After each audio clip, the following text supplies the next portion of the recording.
call the meeting to order. If we could stand for the Pledge of Allegiance, please. I pledge Allegiance to the flag of the United States of America and to the republic for which it stands, one nation, under God, indivisible, with liberty and justice for all.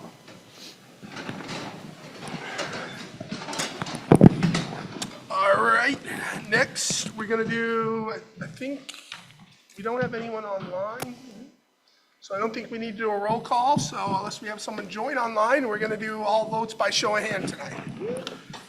It's been a while. All right, citizens' comments not related to the budget. We're going to have a time for people to talk about the budget, but we're going to do those ones first, not related. Diane, do you have anyone online not related to the budget? You can give a thumbs up, a wave, a comment or something. Give it a second. Okay, no one related to the budget. Additions, adjustments to the agenda by the board or superintendent. I do not have any tonight. Anybody else? I haven't heard from anyone. You guys have been great and let me know, but now's your time. All right, awesome, awesome. Now we're gonna jump into budget workshop, and first we're gonna start out with updates on the budget, where we're currently at. Yes. Are you okay to do the update? Yep. Yeah. So it's in your folders, and Mandy will walk us through. So the documents that you have in your, can you hear me? In your budget, the first one is the fourth draft. As you recall from our last meeting, we were waiting on the Anthem and dental rates. We did get those. So you'll see that the grand total came in at 3.17% increase overall to the budget. On the next sheet, that's your revenue area summary. The only thing that changed on this, again, it's a fourth draft, and the only thing that has changed on this from the previous meeting is the total budget, which matches that of that first page, the 23,678,865, and the additional local dollars of 7,092,191. So those are the only two changes to that fourth draft. On the next one, these are your local dollar calculations. So these are the impacts to each of the 4 towns. Again, the only thing that has changed on this is midway down, the net additional local dollars, that 7,092,191. And you'll see that that reflects a 2.91% increase overall to the district towns. And that breaks out into 3.33 to Manchester, 2.61 to Mount Vernon, 2.35 to Reedfield, and 3.46 to Wayne. And then the last page is the FY26 and also the history of our adult education budget that you're required to vote on. All right, well, thank you, Andy. And does anyone have any questions? I know it's a lot of paperwork at once with that. Does anyone have any questions for Mandy? She's done a wonderful job there. Jay, do you have any other updates along those lines?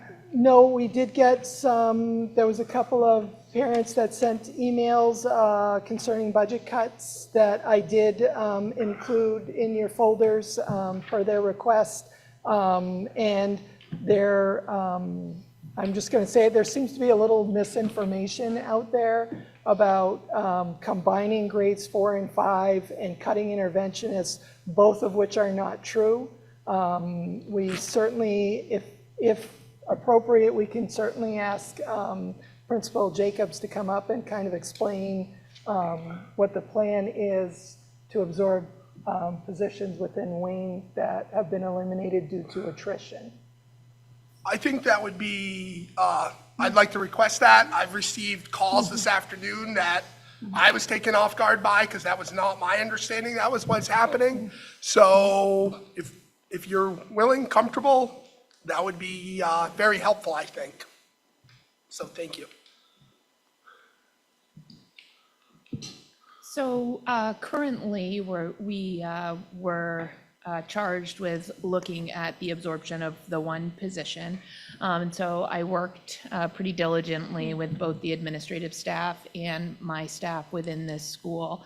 And we looked at various different options so that we could redistribute those responsibilities. Ultimately, really felt like maintaining the tier one instruction and having a classroom teacher was the best path forward. And so the recommendation, although nothing's final at this point, the recommendation that I made is to move one of our interventionist positions into that classroom position.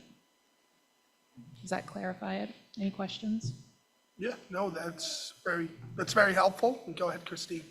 So, this is a position that was, somebody's retiring, is that right? Well, they resigned. They resigned, Yeah. okay, so essentially, we are really cutting a position because we're not refilling a position that's been there's been an interventionist operating in the school. That position is now going into fifth grade regular ed classroom, is that right?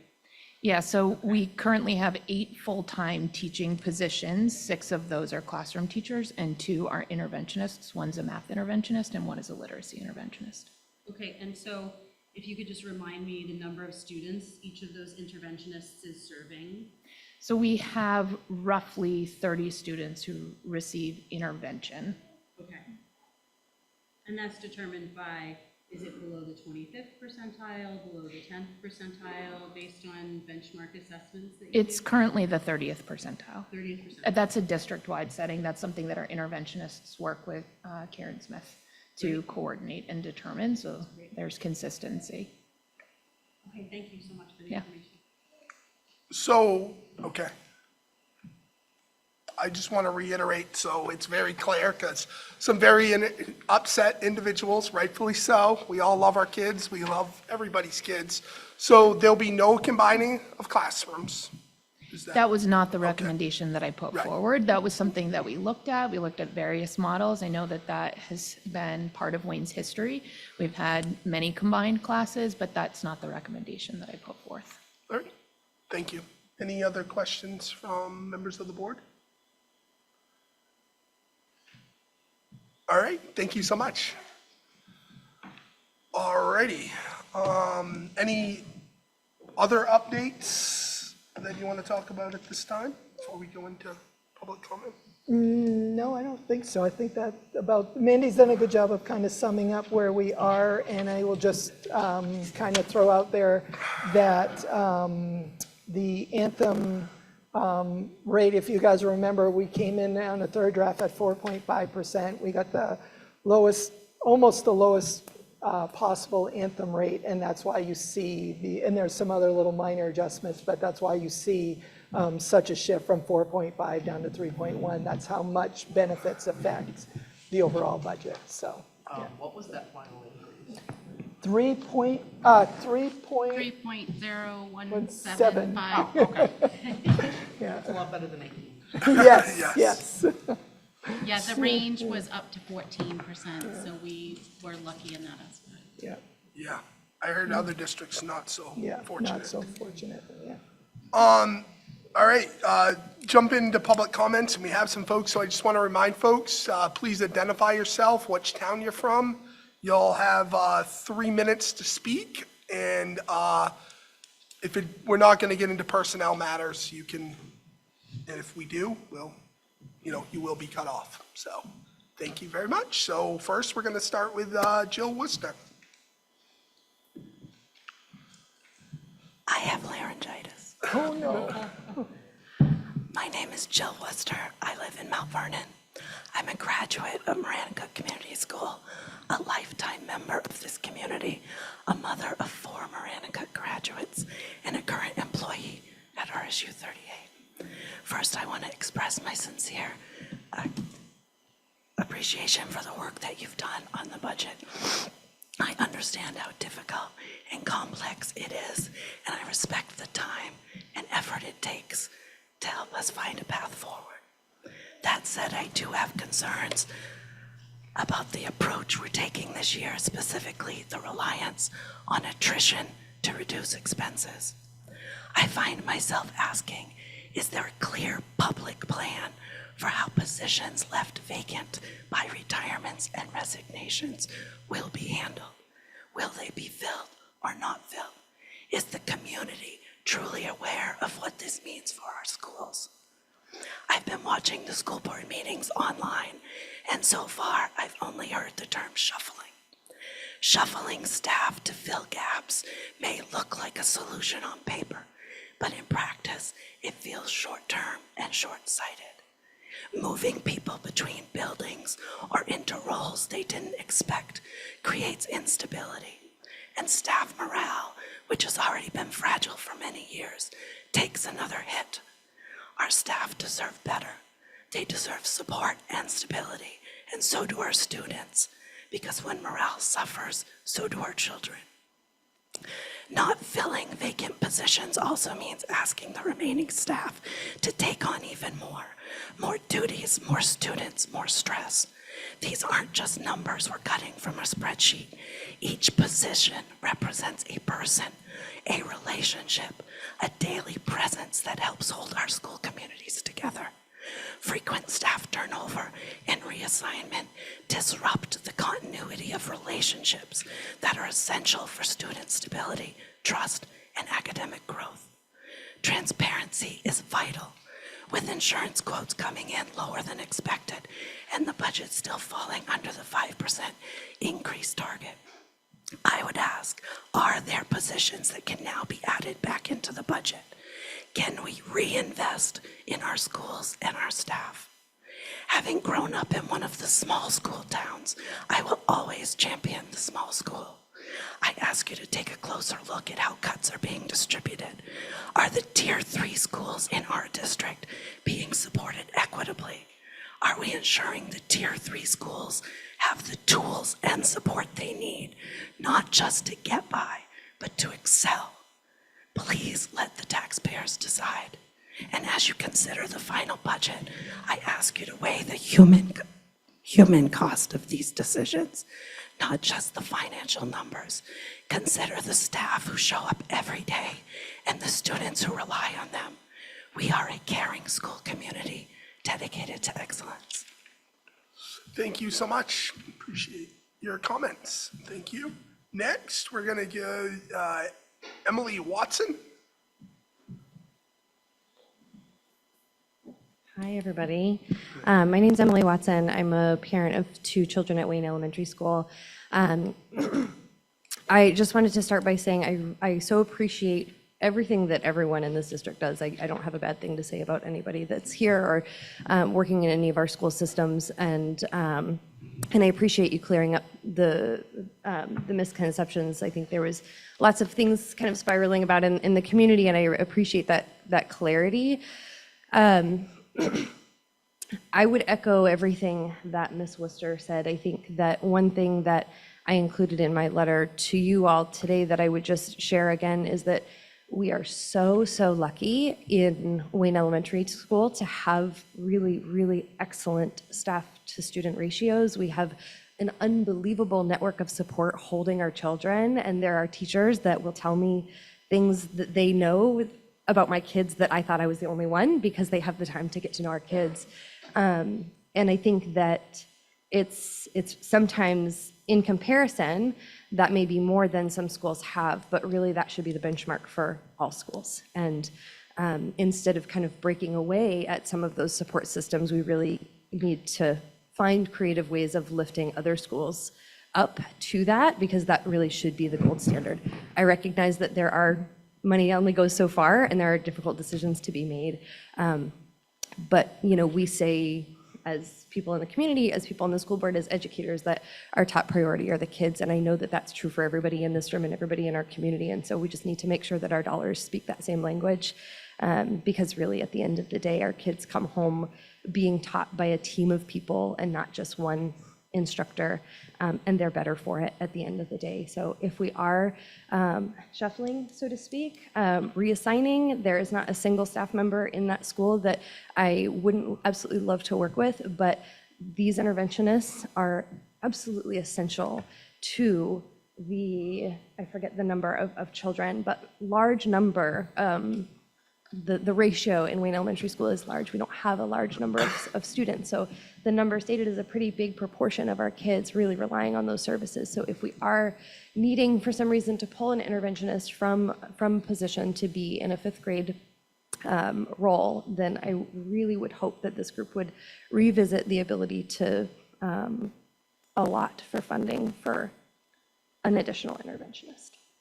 Thank you. Thank you so much for coming and sharing your thoughts. Next, I believe it's Kyra Darling.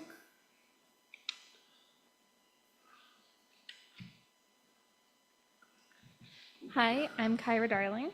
I'm a parent of students at Wayne Elementary School, and I really thank Emily and Ms. Wister for coming up here and requesting those services, because I'm a parent who one of my kids relies on those services, very heavily relies on those services. So I was under the impression that we were actually combining the 4th and 5th grade classrooms, but I'm glad that you guys were able to clear that up. But for my child, she puts a great deal of effort and time into both math and reading. And working with the interventionists, I see time and time again where she will find so much stride within her classroom, and she will reach the point where she doesn't need intervention anymore. Because that's the point of intervention, right? And she'll be going so strong, and as soon as she's put back into the mainstream classroom, unfortunately, her scores fail. And then she just repeats the cycle and comes back to needing intervention again. And the way that the interventionists celebrate her is so amazing. She comes home and she feels so good because she did it. Sorry. I love my kiddos. And that's why these services are so important to my kids and so many other kids. And to put into perspective, 30 kids in our school need intervention. That's half of our population. I do believe we have 61 children. Is that, it's 49? Oh, 59 kids in the school. That is over half of the population of our school that are in need of these services. And I have firsthand experience in my kiddos' classroom.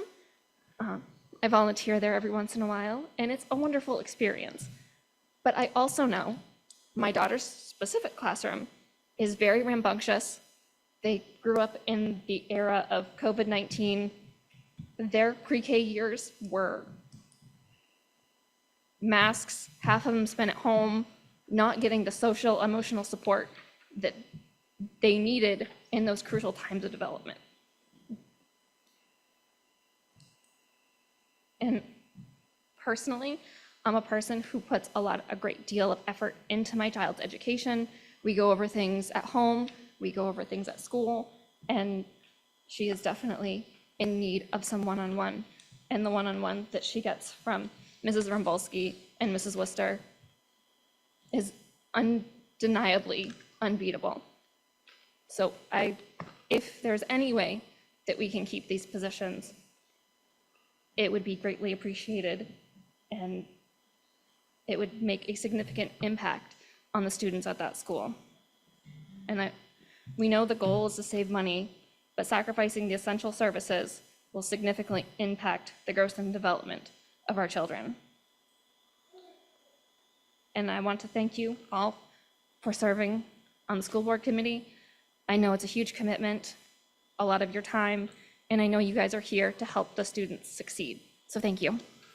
Thank you for coming and your comments. Now we're gonna go to online. If you wanna raise your hand or send Diane a message, we'll give it a second.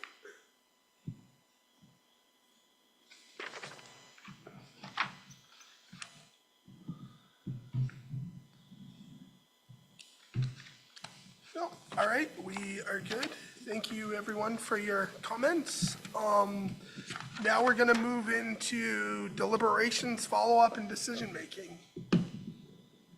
Christine, go ahead. I have a quick question. question, I think maybe it's for Mandy. What's the percentage of the budget saved by removing or by not refilling the position that is from the resignation? Do you have a sense of that at all? The percentage for the one position? Well, it sounds like people are concerned that we are not filling a position because it's going to affect the interventionists. And I have to say, I was not on the budget subcommittee. I wanted to be, but we already had a town rep from, so I don't have all the information. So I apologize for asking it now at the last minute. I didn't know. So maybe the dollar amount or, and if I have to wait, I guess I can wait So for the info. roughly, a position of that nature is about $90,000. Okay, so that's a full-time position with benefits. Is that from someone, so that's somebody who's been here for a long time? Not necessarily, Okay. because that's all the benefits that we have to pay. Okay, So it's salary and all the benefits, and we usually, try to pick a middle-of-the-road rate. Somebody that maybe has, 12, 13 years of experience, because you don't always get somebody at the bottom of the scale, but it's not always somebody at the top, so we try to pick middle of the road when we're coming up with an estimate of what that replacement position would be. And then we also look at middle of the road benefits. Sometimes you get somebody who only takes single, sometimes you get somebody who takes full family. And as a reminder, full family health coverage is about $25,000. so that's a fair Yeah. assessment. Okay, Yeah. thanks for that. Then the other question I would have, and I guess this is for, Jay, you probably know. So just so I'm clear, there are 2 positions in Wayne, or there were 3, and now there will be 2 interventionist positions based on what Jeanette was the loss? No. There's 2 interventionists, there's Right. a literacy and a math. Okay, Right, currently. Right, And the position that was not filled through attrition was a 5th grade teacher. right. okay. And that's when Jeanette looked at her plan and came up with how she wanted to Right. reorganize. So they're essentially losing an interventionist. They're losing one position, and Right. then it's up to the administrator to determine how she Right. wants to use that. That's not carved in stone yet, is what Jeanette stated. Yes. But, so at the end of the day, it'll be up to Jeanette to determine how she wants to, and the A-team to determine how they want to absorb that. So it's one position. Yes. Okay, so we're either, right, okay. I just want to say, I think that's a very tough position, and I don't think I speak just for myself. I know that the rest of the board also agrees that losing positions is unfortunate, and we know that people are working very hard, and that students have very high needs, and that they're tough to meet, and thank you for doing it. Go ahead, Brian. I just had a question about, we talked earlier about the percentage of folks who are eligible for intervention is 30% across the RSU. That's the benchmark that we use across the RSU to determine. Is there a minimum, maximum, average across the state? I mean, is it common for schools to go with 30, or do they have the ability to go to 50, or do they go to 10? It's a local decision based on what you've got for resources, because you're looking at what is the total population. So again, that may be 30 students, which again, it close to 50% in Wayne, but at Reedfield Elementary School, you've got almost 200 students and you've got 40 or 50 students in intervention. So like it's across you've got to look across the district and how that kind of plays out. And I know I could ask Mr. Boston to I'm not going to put him on that spot, but he's got students that he would love to see in intervention, but he also has to prioritize what students are going to get there. So he may have 5 students at the 30% mark, but because of the resources he has, he may only be able to do 40 out of 45 of those students because there's physically not enough time to meet those, to meet with those students. We would have to put in another person to be able to do that. So, A yeah. quick follow-up. I know you're No, I just want to explain a little bit about how that works. No, you go ahead first. And then. Well, it might help me. Okay, so the way that it works, Karen, tell me if I'm wrong about this, but in our district and in most districts, I think what they do is students come in, they're tested, and students that score below a certain percentile. So it's below the 30th percentile rank. Is that right, Karen? Is that, Yeah, can you if you don't mind, can you explain how we do it here? I think that would be helpful. That's where this conversation is headed, so I think it would be very helpful. Thank you, Karen. Yeah, so we do have try to use multiple sources of evidence that kind of get us down around a 30th percentile kind of cut point. But as Jay said, depending on the school, the needs of the students can vary. And we currently have each school where Wayne has 59 students, Reedfield has 189, they each have one full-time literacy specialist and one full-time math interventionist. So when you have 3 times the population in one school that has 2 people providing intervention, and so each school has one math, one literacy interventionist. So once you start trying to figure out how kids are getting serviced, I think you can figure out the math that the schools that have the larger populations are not getting to those students or getting the smaller group as some of the smaller schools. It's a simple math. Yeah. But Is that helpful?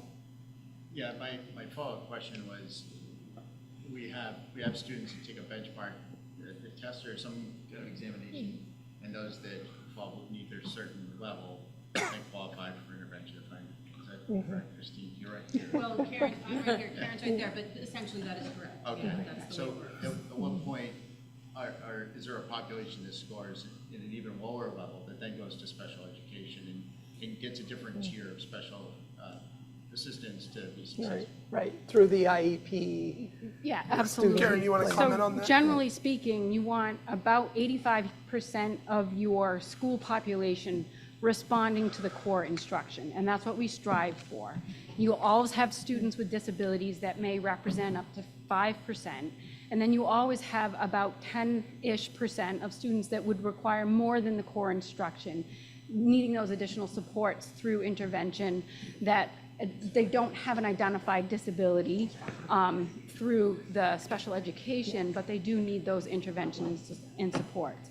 We've invested heavily as a district on our core instruction over the last several years, where we have invested in evidence-based core curriculums that are comprehensive. We have trained the teachers on implementing those curriculums and providing the support. So the way that we have beefed up our core instruction and, over the last several years, over time, like we're starting to see that does have an impact on the amount of kids that need intervention. You'll always have kids that need intervention, but any school district and anything you read about in the research, you don't want to overload your intervention. You can't intervention your way out of, it's not sustainable. And if you have a problem where too many students are receiving intervention, you need to focus on your core and invest in that core. And that's what we have been doing and focusing on. We're working on class lists for summer school programming and identifying who we're going to invite for summer school. We have enough funds that we put in for the budget for the first time this year, and we want to stay within that budget that that we were granted, and based on what we've been providing in the last several years through the ESSER funds. But we've created a weighted formula. So we do take into consideration students that come from economically disadvantaged backgrounds and weight them more. Students from our full school Title I schools and Tier 3 schools, the targeted assistance Title I school, we weight that to factor in on like how we're identifying students and what they're needing for services and trying to do it the best that we can to identify those needs. So I think we have a pretty rigorous process, and moving forward, it will continue in that way. But I think celebrating that core instruction and how much we've emphasized on that core instruction and supporting that core instruction is important. Thank you, Karen. Appreciate it. Any further deliberation, discussion, questions? Patricia, go ahead. So there are 30 students who need intervention. They won't, probably most of them don't need both math and literacy, correct? I don't know the makeup, Yeah, Jeanette, if do you you want want to to. answer that? I don't have the exact numbers for services for each one. I can get them. I have access to it. So if that's something you want, I can give that to you. But they don't both, there's a variety. So there are some kids who get both math and literacy, and then there are some kids who just receive literacy support, and there are some students who just receive math support. Yeah. And we also have students who receive social, emotional, behavioral support as well. So we cover the full gamut of intervention services. Thank you. Christine, go ahead. This is just a question not related to the budget, but the process. So if a student is year after year after year returning to the need for intervention, does that trigger a special education referral? There's a process for that. Yes, Okay. Ryan shaking his head. And parents can make referrals themselves to Yes. special education right. if they're concerned. Yes, absolutely. Any other questions, thoughts? I mean, I think I'm gonna say, when it comes to the attrition, it was asked by the board budget committee to absorb $500,000 by looking at the services we offer our students. The board, that's occurred, but it hasn't occurred what final positions are gonna be cut. I think that I have faith in the A team and the superintendent if to do what needs to be done to serve the needs of our students. And I think, they're gonna hear the concerns and do what's best for our students as they always do. So I feel comfortable on the budget we're gonna vote on here tonight. And I truthfully believe that the students of RSU 38 are gonna be served the best we can with what we have, and we always want to do more. And, like keeping summer school, I think that's a big deal to keep. That's a cost, and I think that has a huge benefit to a wide variety of students. And I know that was talked about on our list early on. I'm not going to go through all of them, but I think we are keeping things that are a high benefit to the students of RSU 38. And this process has never been easy. This is I was talking about it today, year 11 for me, and it's never easy. And I analyze it a lot, but I'm comfortable. Am I happy? No, but I'm comfortable where we're at. So I think if we have no more to say, I think it's time we get a motion, please. I move to approve the 2025-2026 RSU 38 in the amount of $23,678,865 as presented by the budget committee. Second. Having been moved and seconded, further discussion, comments, debate? Right? Just one quick thing, if I may. I just want to thank the administration for all the work that you did. I know that Jay is basically our only employee and everybody else works for Jay. And I really appreciate how everybody has stepped up and Jay has asked his folks to really dig deep, find the best way that they can do that. And another shout out to Mandy for providing just excellent work. And then finally, I really appreciate the formation of that budget committee earlier this year so we could dig into things a lot more. I spent many, many hours on this, and like you, none of us are happy with how these budgets come out. But if everybody's kind of equally unhappy, then it's probably a successful effort. So just thanks to those folks who really worked hard in the background to make this happen. Thanks, Brian. I'm going to go to Leslie and then I'll get you, Christine. So on top of what everybody has said, so the appreciation still runs all the way to every single staff member inside of RSU 38. Because what I think my perspective on this year, and I've been out on medical leave for a while, so I know it seems like I've been missing, but I assure you I've caught up. That we had new committees, we had some new processes, we have improvements in a lot of places. In a year when we didn't have some contract negotiations, developed a great personnel committee that is looking at job descriptions, which helps us drill down and make better decisions and understand where responsibilities will live. And I know that it's a long process for it to get through the bulk of that.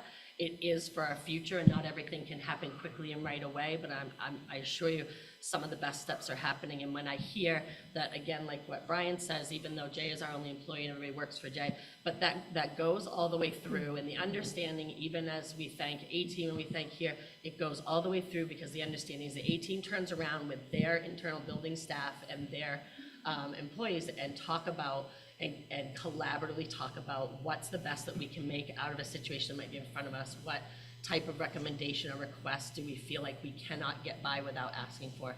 And so it really goes the whole way, and I want to make sure that that's really clear as we sit here very publicly and we get a recorded meeting, talk about that. It is not easy, but even if something is changing, it doesn't mean something is going away. So what's really important about what might shuffle doesn't mean that services still won't get provided, they just might get provided in a new way. So as a parent as well, also similarly, I can sit with Kyra with how emotional that can feel as a parent, with even if you have one child that is just so deeply struck by academics and the struggle, that it just cuts you very, very deeply. So I don't know if, I think that how good we've done to communicate, be very transparent this year, and I don't know if timing is just the devil of this situation, but like I have this list of what the attrition positions were gonna be. I didn't know which positions they were. I have no idea what the plan is to backfill them. I'm with Sean in the trust of the system we just talked about. However, as a parent, not knowing what the plan is, there's nothing else you have other than that, and that's gonna touch my child. So I don't know if there's another way or a better way, or if timing is just the devil. But I think I want to at least express that I personally recognize that. I don't know if there's room for improvement there, so that the parents that are most affected by these that might be on a list, for us, is not just a list for many of us. Like, is there a way that can be talked through, shared ideas, so that there can be some ease as we make our way through transition. That's all. No, I think that's a very good point. Any other comments, questions? Oh yeah, Christine, you're I next. just wanted to thank the budget subcommittee for all their work on this. Yes. Any other comments, questions, concerns? No, I just wanted to add, I think the budget committee process, this is the best process that I've been through. It always frustrated me that you got bits and a little nibbles of the budget. You got it in front of you on night one, and then you could kind of work through it. So there's always room for improvement, but this was the best process that I've seen, and I know there was many people that I don't know were a part of it, and I just want to thank everybody, and I'm sure there'll be a way, like Leslie said, to get this information out before there is a budget vote, because some people are gonna wanna know. So we'll figure that out. But in the meantime, we're gonna call for a vote. So all those in favor? I think, okay, it's unanimous. Thank you. Now we've got to vote on the 2025-2026 RSU 38 adult education budget.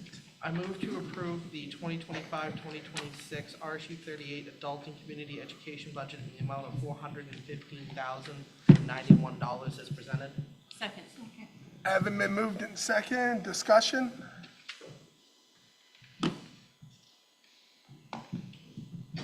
So haven't seen, no discussion. All those in favor?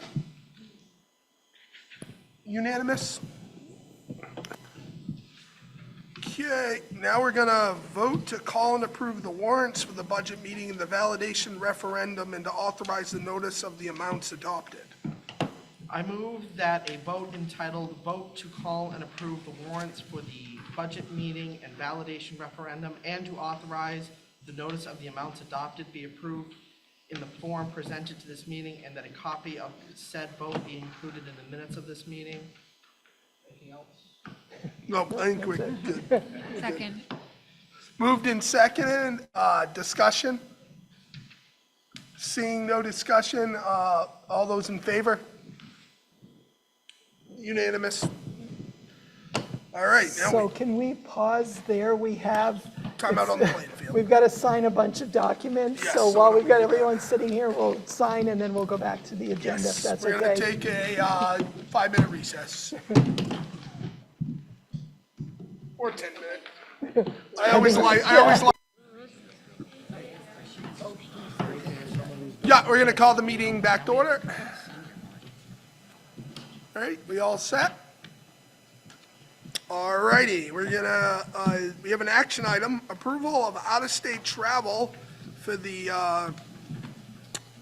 Meridicook math team to go to the New England Championship in Canton, Massachusetts. I move that we approve the out-of-state travel request for the Meridicook Community School math team to the New England Math Championship in Canton, Massachusetts, May 2nd, 2025, as presented.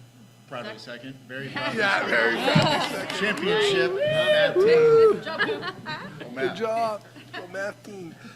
Been moved and seconded, discussion. No, congratulations, good luck. David? I think it's excellent as a championship also, but I would approve them going even if they hadn't won, because this is such an important factor of our education system. I'm grateful for them going. Yes, no, competing in these events outside of Maine is a great experience. My daughter just competed in a aerospace national championship, and they got a little bit of work, but they represented Maine proudly, and it opened our eyes up to a lot of things, so it's pretty cool. All right, we will call for a vote. All in favor? There we go. Unanimous. Have fun and good luck. Go Bears. All right, we, at my request, again, I was getting a lot of questions about music and all that fun stuff. I enjoyed music when I was in school. I can't play any instruments or sing really, but I tried.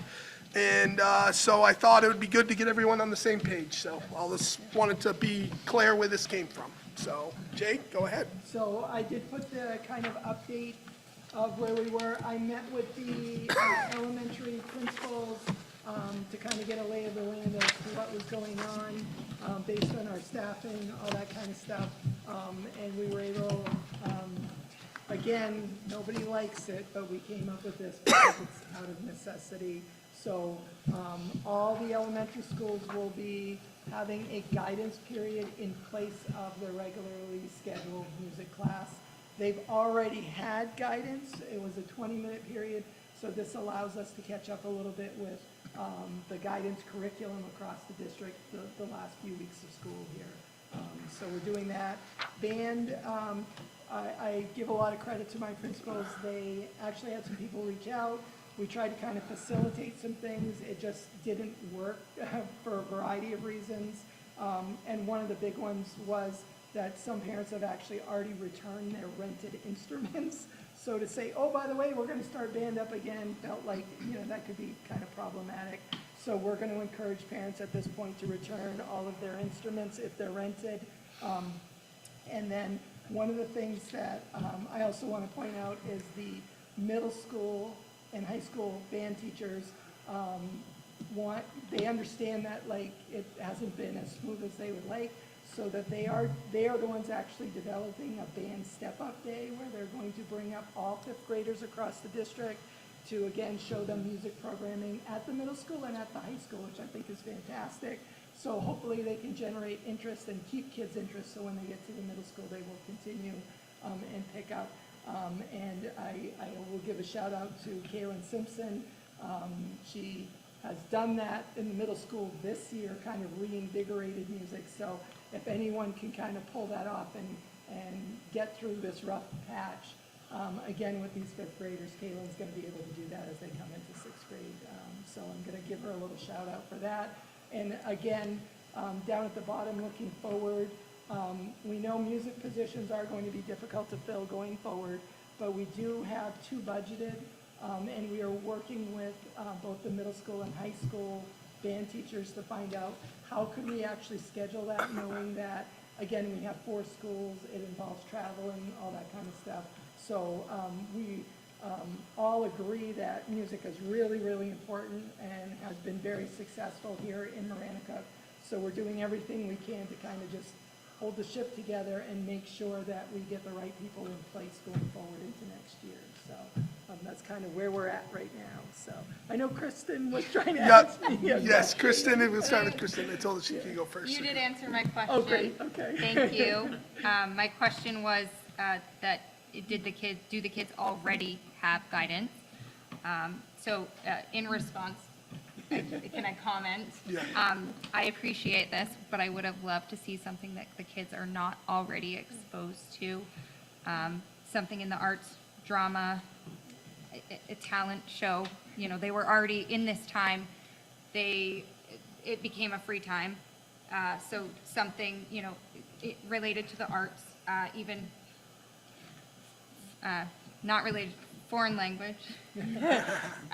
But thank you. We do appreciate you guys getting together and filling that space so it wasn't just an empty time. So. Pat? Are these 2 full-time positions? Yes. Okay, Yes. thank you. Yeah, I'll be very candid in saying, we'd like to have 2. Yeah, there's not many in the kind of college programs right now around the whole visual performing arts field.